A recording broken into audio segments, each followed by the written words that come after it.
Guys, it is time now for our speed round.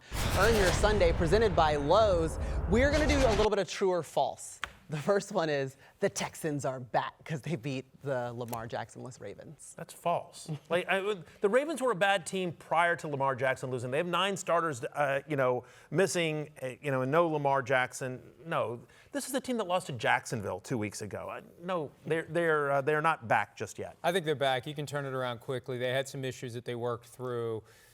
Shutting out the Titans didn't impress me, but going into Baltimore and beating them there, and I don't care who's hurt, you're going into Baltimore, and they pounded the Ravens 44-10, and that's how you get confidence to carry you through.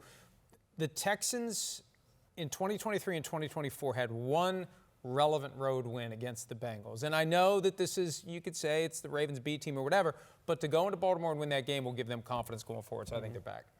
It's kind of true. It's kind of false. I mean, the Baltimore team is not good, and they won. But they could possibly be back. They don't have enough answers coming back for me to say they're truly back. Yeah, it's a good win. You went and beat a bad team that has a good reputation. But I don't know overall if I could say they're truly back. But I don't necessarily think they're done for the year. Maria, it's true or false? How does Devin not pick an answer? He's not really a part of the show, so you can come up here and do this one time. Oh, you guys don't like my answer? One time only. He won't be here next week. I went fast, though. I went fast. You did. I liked your answer. I'm glad you're back on the show. Thank you, man. Two things. Kansas City got healthy against Baltimore a couple weeks ago. Right? Houston gets healthy against Baltimore on Sundays. So I don't know if that's the litmus test that we want to use. Certainly they're better than they were when they started the season. I don't think there's any question about that. I'm going to give you a quick little story. 1992, my first year playing in Dallas, we were 3-0 to start the season. We went to play the Philadelphia Eagles on Monday night. 4th game, let's call it September 28th. They beat us 34-7. Okay, the next day, Cowboys done, Eagles are going to win the Super Bowl. It's a great lesson for me, right? Because we established who the Super Bowl champs were at the end of September. They said, okay, Philadelphia's going to win. They got all these guys, We played the rest of the season out. We beat them at home. We beat them in the playoffs. We went out and won the Super Bowl. So we got to be careful each week writing the future history. I know that's the point of speed round, but let's. Well, hey, it's interesting you say that because welcome to television. The next question is.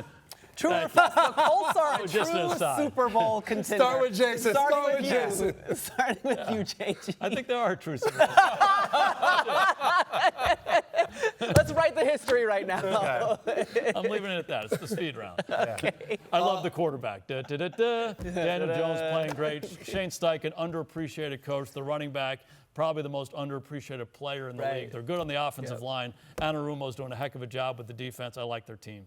They got a good team, but contender meaning like we pick you in the top 2? No, I just don't see them in that light. There's still Kansas City, there's still Buffalo, so I wouldn't pick them to be a contender. Emerging teams have various characteristics. One is they don't let one loss become 2. So they weren't deterred by the fact that they lost to the Rams last week. They came home and they took care of business. And secondly, they win the games they're supposed to win, and they steal some of the games they're supposed to lose. But they also beat the hell out of lesser teams. They don't play with their food. They don't screw around. They get an opportunity for the Raiders to come in. Pete Carroll's had 2 4-game losing streaks in his entire career. They gave him his 3rd, and it wasn't close. And it was ugly for the Raiders, and it was beautiful for the Colts. And that's the kind of thing you do, I think, to put yourself in the window. True Super Bowl contender, I'm going to say false. I think they're a true divisional round contender, a true AFC championship contender, but they don't have a signature win other than maybe the Denver game, which, as we talked about earlier, Denver easily could have won. I mean, they've beaten Tennessee, they've beaten the Raiders today, they beat the Dolphins. You know what I mean? Could they? Sure, maybe, but I'm not ready to say right now that they are a true Super Bowl contender because I want to see them play an elite team, a signature win. I think they're very good. I'm not ready to say they're great yet. Something that we're seeing in the NFL the last couple of years, though, is there's a lot of bad teams. That's true. And there are some good teams. And oftentimes the good teams are playing the bad teams and racking up their wins. It doesn't seem like we're getting quite the parity that we want. And you can look at a lot of the teams that have good records right now. Go look at who they play. They haven't played a lot of good teams. Yeah. Well, this is a good team, the Lions. Are they the best team, though, in the NFC, true or false? I think they are, particularly coming out of the Philadelphia loss. I still think Philadelphia, from a talent standpoint, there's a long way to go. But I love what Dan Campbell's done with that team. They're playing with a lot of confidence. Yeah, I think if you say right now, from what we've seen, they're the best team. I would say true. If we're talking right now, I think overall Philadelphia will be the best team in the NFC. I say true. And that first week, ultimately meaningless. They have gotten back to the team they were. And I think it gets the players to buy in, to the new coordinators. And they're as good as they were last year. So, yes. Yeah, true. I agree. Philadelphia's right there, but if you ask me to pick one team right now, best team in the NFC, I'm going to say the Lions. JG just said they beat the Bears, they beat the Bengals, so, I mean. Okay. Well, that's Cris. True or false? JG, you're going to like this one. I appreciate the reference, though. Yeah, right? I'm listening. Why are you giving him so much good to have you support back. right now? She's not listening to me. I'm having a hard time with It's this. outrageous. Can we have our romance down here? I guess it's cute or whatever. The Jets are worse under Aaron Glenn than Robert Saleh. True or false? I think they actually are worse right now under Aaron Glenn. And the thing, there were some issues with the Robert Saleh era, but one thing you count on, they played really good defense. They were a hard team to move the ball on, hard team to score points on, and you can't say that about the Jets right now. When you bring a new head coach in, he's trying to establish a new culture, he's bringing some of his guys in, he got rid of some other guys, so there's going to be transition, but they have nothing really to hang their hat on right now over there in Florham Park. Yeah, I mean, right now, this could say, are they worse under Aaron Glenn? And we could probably name a bunch of other. Todd Bowles, Rex Ryan. Like right now, the Jets turn the ball over, penalties. They just look undisciplined. They look like a poorly coached team. So yeah, I would say that's true. I'm going to say true, but I think we have to factor the front office into this because in came Darren Muji as the new GM, and we don't know how much Woody Johnson and his teenage sons do or don't meddle. We don't know how much they're relying upon Madden ratings or not. But the first order of business was to fire Aaron Rodgers. Now, I don't think he wanted to be there anyway. But then you go find another quarterback. 2 years, $40 million for Justin Fields. When Mac Jones gets 2 years, $8 million from the 49ers, and there are other quarterbacks out there that were better deals. What did they see in Justin Fields that caused them to give him $40 million on 2 years? And what have we seen to justify it? So I think the most important player, obviously quarterback, the biggest decision you make in the offseason, and it looks like they made the wrong decision, so they're worse. I like your answer. I like that. That's what I was going to say. You know, are they worse right now than they were when Robert Saleh was their head coach? Yes, that's true. Do I think they're worse under Aaron Glenn? No, I mean, I think Saleh had better talent, I think, certainly on the defensive side than Aaron Glenn does right now. They're rebuilding in New York. So I don't know that are the Jets worse than they were under Robert Saleh right now? Yes, they are as an NFL team. But I don't know that I put that all on Aaron Glenn. Like I said, I think it's somewhat of the front office. I think it's somewhat on the players as well. So, yeah, give Aaron Glenn time. I'm an Aaron Glenn fan. So Me too. I think, I. So I think he'll get it. I think they'll get it turned around.